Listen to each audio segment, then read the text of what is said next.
Assalamualaikum warahmatullahi wabarakatuh.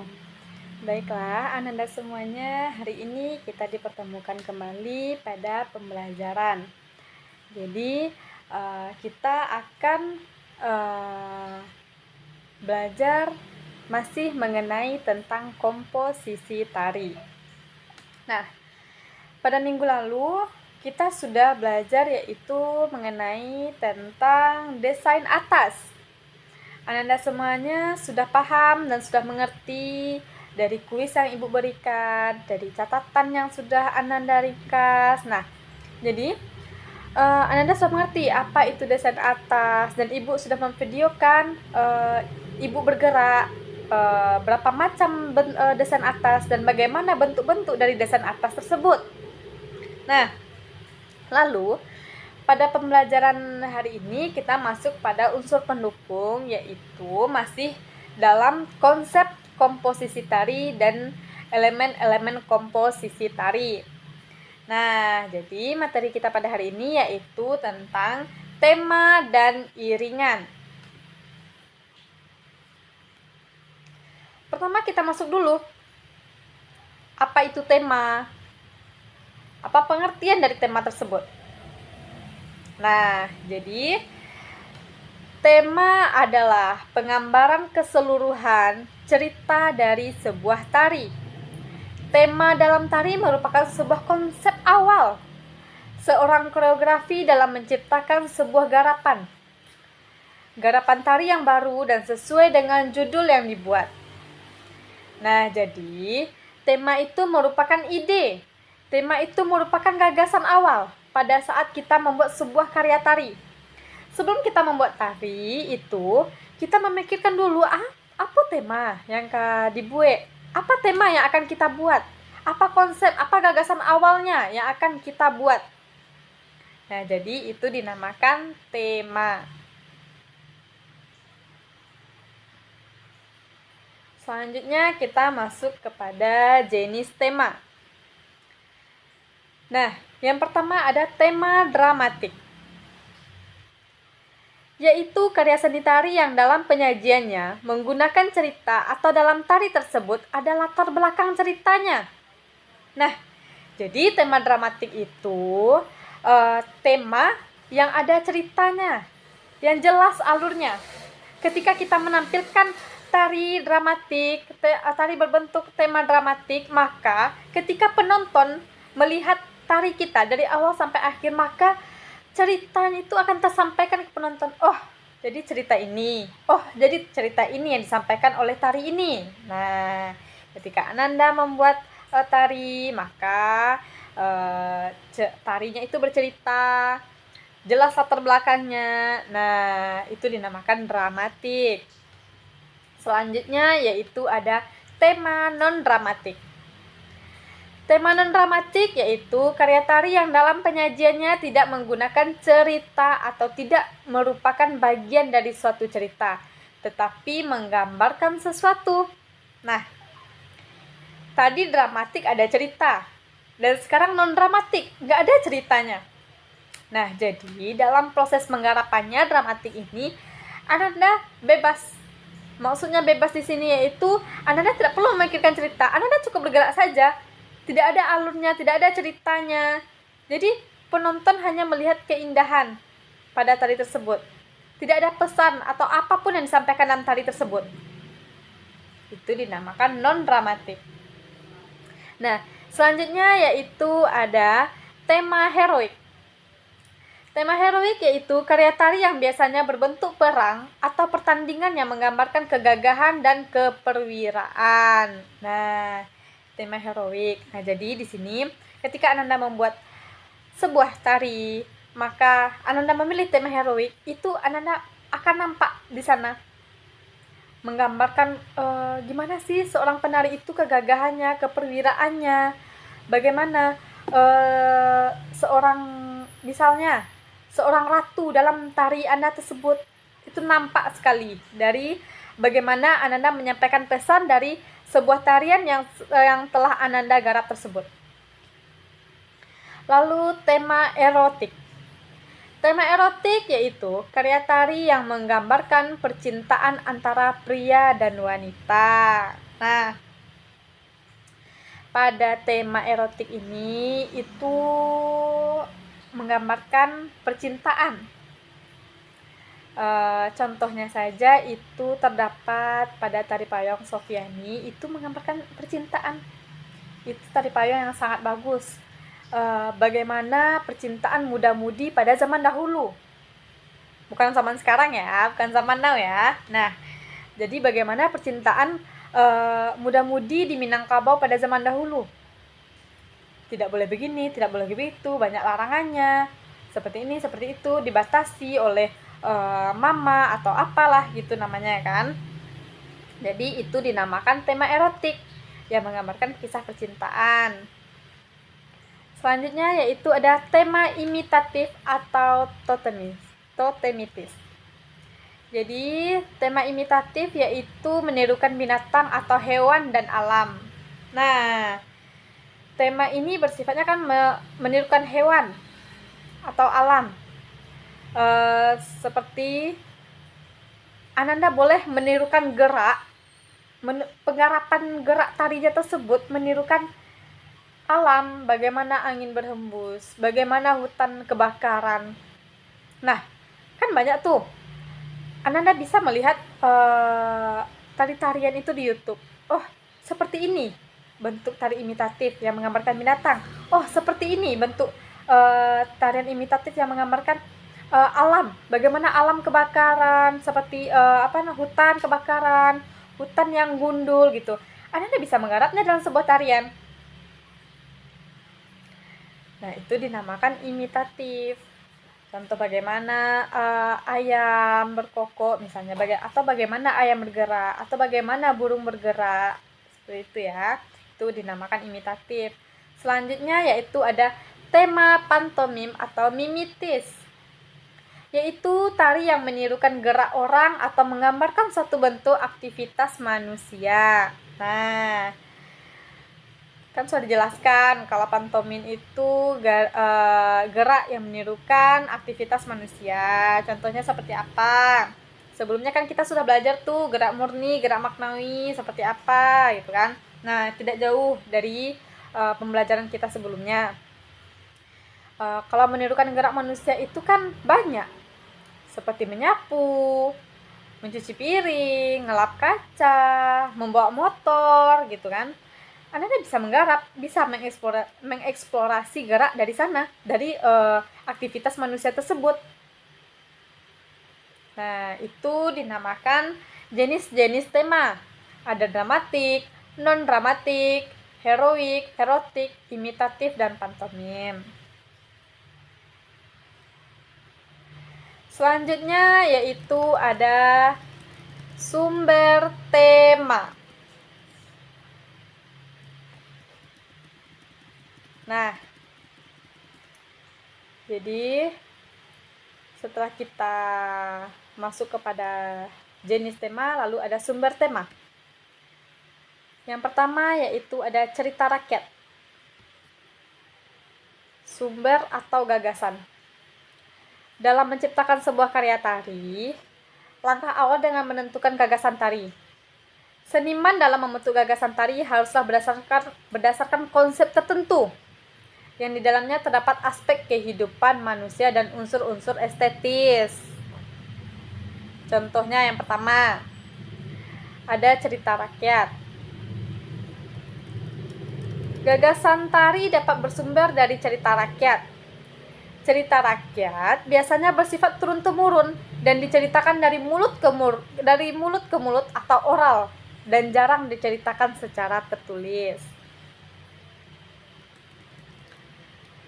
Cerita rakyat beraneka ragam di setiap daerah menjadi karya tari yang beragam. Gagasan tari yang bersumber dari cerita rakyat merupakan jenis tari yang susunan gerak tarinya tidak mengacu pada pola, norma kehidupan, atau kaidah yang pasti. Contoh tarian sakral yaitu tari baris, gabor dari Bali. Tarian profan seperti tari pencak silat, suntrep, tarawangsa, jatilah, panah, jaran kepang, kuda lumping, jaipongan, banyumasan, payung, lilin, saman, topeng Betawi, punan leto. Nah, itu contoh-contoh dari sumber tema dari cerita rakyat. Yang kedua yaitu ada kehidupan sehari-hari. Kegiatan dan peristiwa yang terjadi dalam kehidupan sehari-hari juga dapat dijadikan sebagai sumber gagasan dalam penciptaan seni tari. Cita-cita menjadi motivasi dan dinamika gerak, sedangkan idealisme menjadi bobot yang kreatif. Pengalaman akan membawa bentuk sendirinya, terwujud atas keseimbangan segala keunsuran yang terpadu dalam kemantapan, pilihan, dan rasa. Daur kehidupan yang dapat dijadikan sumber untuk gagasan tari antara lain peristiwa kelahiran, potong gigi, potong rambut, turun tanah, kematian, berburu, menanam padi, pembangunan tempat suci, persiapan perang, dan sebagainya. Itu dinamakan dari kehidupan sehari-hari. Selanjutnya ada lagi dongeng. Tiap-tiap daerah memiliki kekayaan dongeng dengan beragam nilai. Hal ini dapat dijadikan sumber gagasan atau tema tari.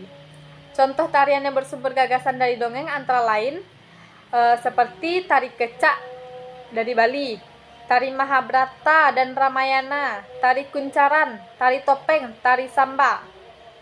Nah, itu dari dongeng. Jadi, Ananda semua ketika ingin membuat sebuah karya tari itu dapat mengambil sumber temanya dari sana gitu. Selanjutnya yaitu legenda. Legenda yang mengakar pada kehidupan masyarakat juga merupakan sumber pembentukan tema karya seni tari. Legenda berasal dari legenda yang berarti cerita rakyat pada zaman dahulu yang ada hubungannya dengan peristiwa sejarah. Nah, contohnya itu misal Ananda mengambil atau mengangkat cerita si Malin Kundang. Itu contohnya ya.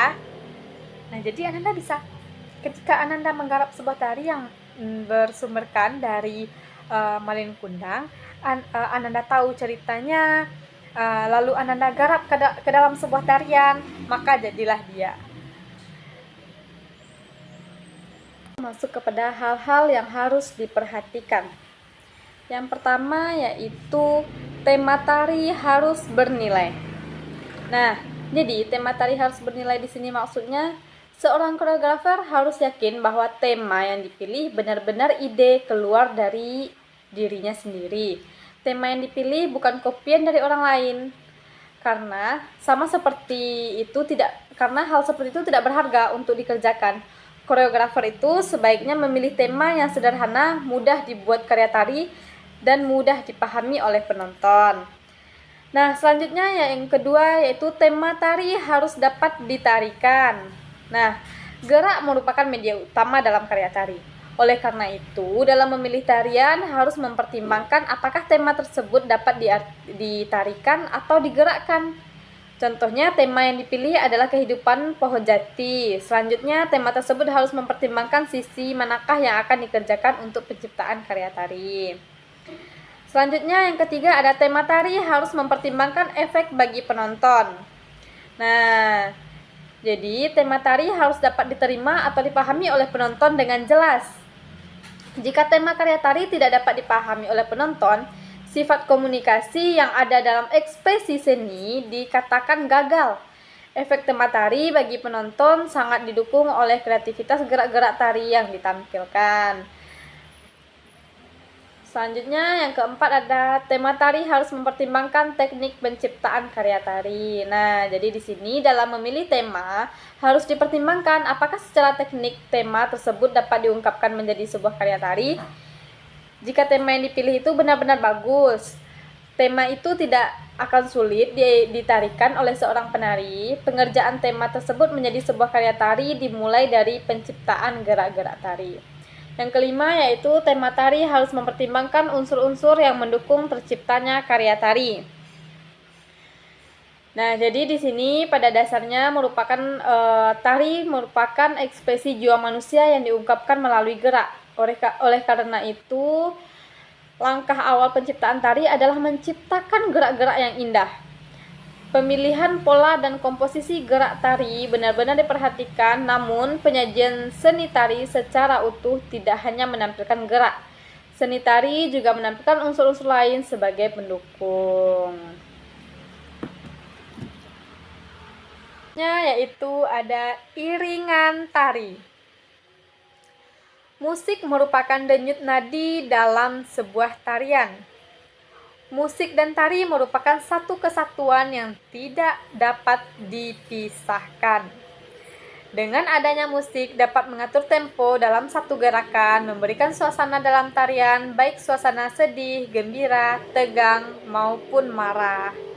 Nah, jadi dalam tari tersebut kita menggunakan musik. Jadi musik, tari kalau nggak ada musik tuh ya hampa gitu kan. Selanjutnya yaitu tujuan pemilihan dan penggunaan musik dalam menyusun karya tari, diantaranya yang pertama, memberi irama, yaitu membantu mengatur waktu. Yang kedua yaitu memberi ilustrasi atau gambaran suasana. Yang ketiga, membantu mempertegas ekspresi gerak. Yang keempat, rangsangan bagi penari. Nah, sudah dijelaskan tujuan pemilihan dan penggunaan musik dalam menyusun karya tari itu memberikan irama pada gerak kita, memberikan ilustrasi, bagaimana gambaran suasana, membantu mempertegas ekspresi kita ketika menari, dan rangsangan kita rasakan sebagai seorang penari. Ketika musik berbunyi lalu kita menari itu, maka kita harus merangsangkan bagaimana kita dapat memasukkan musik itu ke dalam sebuah garapan gerak tari kita tersebut. Selanjutnya yaitu ada macam-macam iringan dalam sebuah tarian. Yang pertama yaitu ada iringan eksternal. Adalah iringan tarian yang dimainkan oleh orang lain. Contohnya, orang yang membunyikan alat musik atau bahkan juga menyanyi untuk si penari. Biasanya iringan eksternal menggunakan alat musik atau suara atau berupa tepukan untuk mengiringi penari. Nah, seperti yang udah Ibu contohkan tadi, Ibu menggarap karya yang berjudulkan Malamang, yang bertemakan bagaimana kegiatan orang Malamang, bagaimana aktivitasnya, apa yang harus mereka lakukan pertama. Lalu Ibu mengambil musiknya itu eksternal, dibuat oleh seorang komposer namanya, yang disamakan melalui bagaimana garapan Ibu tersebut, yaitu Malamang. Nah, alat musiknya apa saja? Ada telempong, ada gandang, ada pupui, ada saluang, ada rapai, ada rabana, ada kompang. Nah, itu alat-alat musik yang Ibu gunakan ketika Ibu membuat karya Ibu pada semester lalu. Nah, itu dinamakan eksternal. Selanjutnya yaitu ada iringan internal, yaitu iringan yang berasal dari penari itu sendiri. Bagaimana caranya? Dengan menggunakan tepukan tangan, lonceng pada kaki, atau menggunakan suara. Para penari bisa dengan lincahnya menari tanpa diiringi musik pendukung. Hitungan dalam gerakan juga patut diperhatikan agar tidak salah gerakan. Internal itu berasal dari tubuh kita sendiri, Ananda. Contohnya tepuk tangan. Nah, itu dapat kita jadikan iringan tari. Contohnya hentakan kaki, tak, tak, tak, hentakan kaki ke lantai. Lalu, apa lagi? Internal, ke badan. Contoh pada tali saman kan, menepuk-nepuk badan. Kan nampak sekali berbunyi gitu, atau terdengar. Nah, itu dinamakan iringan internal. Selanjutnya yaitu beberapa hal yang harus diperhatikan dalam memilih iringan. Yang pertama yaitu iringan disesuaikan dengan tema atau judul tari. Nah, seperti yang udah Ibu sebutkan tadi, judul tari Ibu Malamang. Nah, jadi iringannya itu ya tentang melamang juga.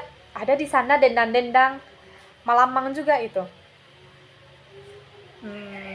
Contohnya seperti ini, Ibu bergerak sedang memegang bambu, Ibu sedang melakukan pembakaran Malamang. Lalu komposer Ibu atau pemusik Ibu juga berdendang, Yonan Malamang. Nah, itu dinamakan disesuaikan. Itu dinamakan dendang ketika komposer Ibu menyebutkan dendang, nan Malamang dongalai. Nah, itu dinamakan iringan yang disesuaikan dengan tema atau judul tari. Selanjutnya yaitu ada iringan disesuaikan dengan tema atau judul sama ya. Selanjutnya itu ada iringan disesuaikan dengan penar, maksudnya anak-anak atau dewasa. Nah, masuk lagi kepada judul tadi kan. Kita ini menggarap apa gitu. Contoh, pada tari pendidikan. Contohnya Ibu sedang mengajarkan anak TK gitu kan. Gak mungkin kan Ibu memakai percintaan atau apalah gitu kan. Kan gak mungkin anak TK belajar seperti itu. Nah, jadi itu disesuaikan. Kalau anak TK itu seperti apa iringannya. Contohnya seperti ini. Mereka bergerak sudah mengekspor gerak gitu kan. Dan mereka membuat geraknya itu meloncat ke kiri, ke kanan gitu kan. Lalu seperti apa contoh iringannya? Seperti balonku ada 5 rupa. Jadi masih dalam konteksnya. Ketika dia anak-anak berarti konteksnya masih dalam anak-anak. Ketika dia yang menggarap itu dewasa ya berarti konteksnya masih dewasa juga gitu. Nah, selanjutnya ya itu ada iringan disesuaikan dengan kemampuan berkreasi para siswa. Nah, yang dinamakan berkreasi para siswa ini, Ananda dalam berkarya itu Ananda bebas mau memilih apa, bagaimana, seperti apa, itu bebas ya Ananda.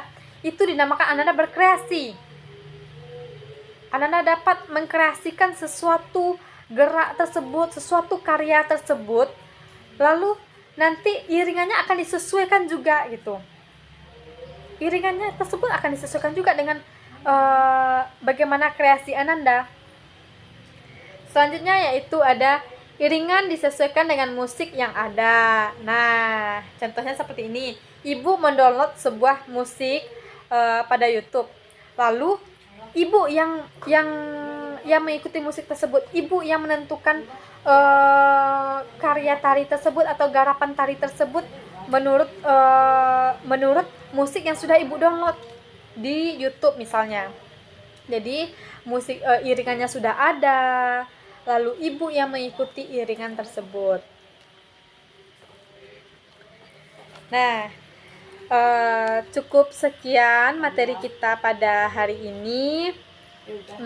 Semoga Ananda dapat memahami, semoga Ananda dapat mengerti yang sudah Ibu jelaskan dan sudah Ibu videokan melalui PPT, dan semoga Ananda paham, semoga ilmunya bermanfaat.